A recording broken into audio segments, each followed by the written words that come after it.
Hey, xin chào các bạn, chào mừng các bạn đã quay trở lại với channel của mình. Trong video clip ngày hôm nay thì mình sẽ giới thiệu với các bạn về cô nàng mới xuất hiện ở trong bản cập nhật tiếp theo liên quan đến sự kiện cùng ra mắt với anh chàng Marco Rossi có tên là Eri Kasamoto. Thì cô nàng này là có 3 cái thuộc tính là linh hoạt, chiến đấu trên chiến trường và có khả năng sử dụng kỹ năng.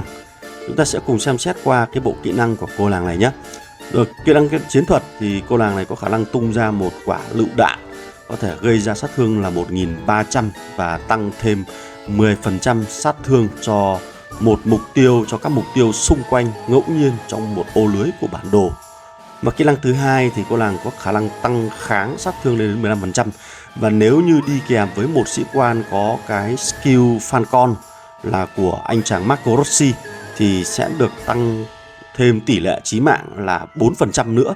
Đó, tức là bất kỳ sĩ quan nào học cái skill Falcon này thôi là đều được tăng thêm 4% thành 14%.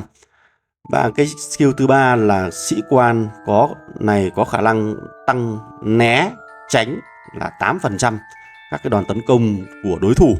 Và kỹ năng thứ tư là tăng cường sát thương của sĩ quan cho các đơn vị lính này lên đến 15% và tăng thêm sát thương thêm 5% nữa nếu như địch còn thấp hơn 25% HP. Kỹ năng này mình đánh giá rất là cao. Khi mà địch còn ít máu thì nó sẽ gây ra được nhiều sát thương hơn.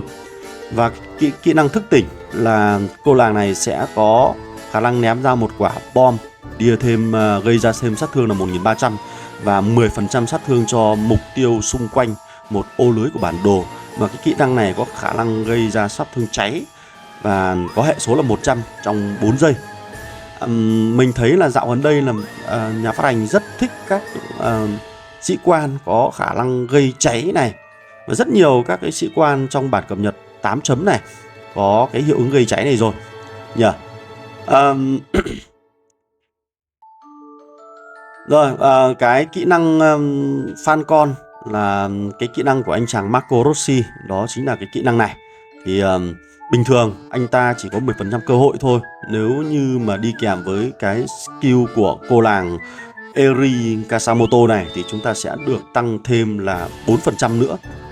Đây là cộng dồn nhé. Nó sẽ thành là 14% gây ra tỷ lệ chí mạng. Và khi mà tỷ lệ chí mạng này xuất hiện thì nó sẽ gây ra thêm sát thương là 150%.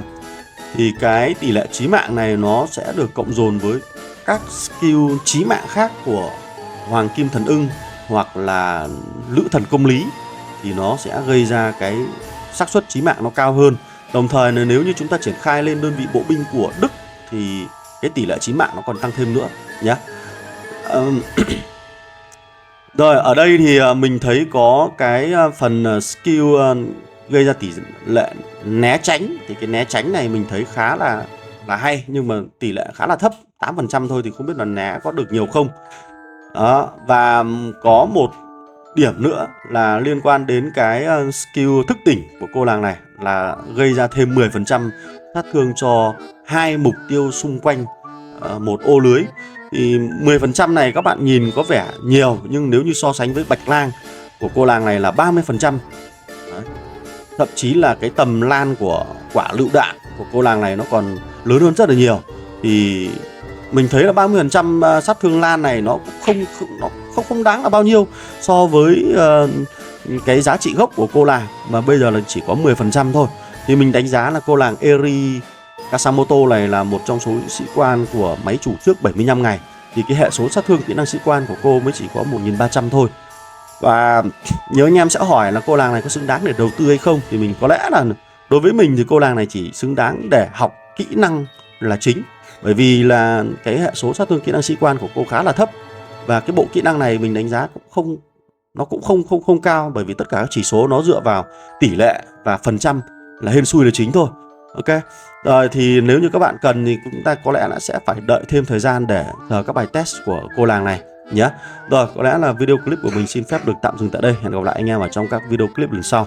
Trên màn hình là các cái video liên quan hoặc là các cái nút subscribe với channel của mình, thì anh em có thể chọn vào các video đó để chúng ta có thể xem thêm các cái thông tin khác ở trên channel của mình nhé. Và nhớ ủng hộ mình bằng cách like, share và subscribe cái video này và channel của mình. Rồi, goodbye.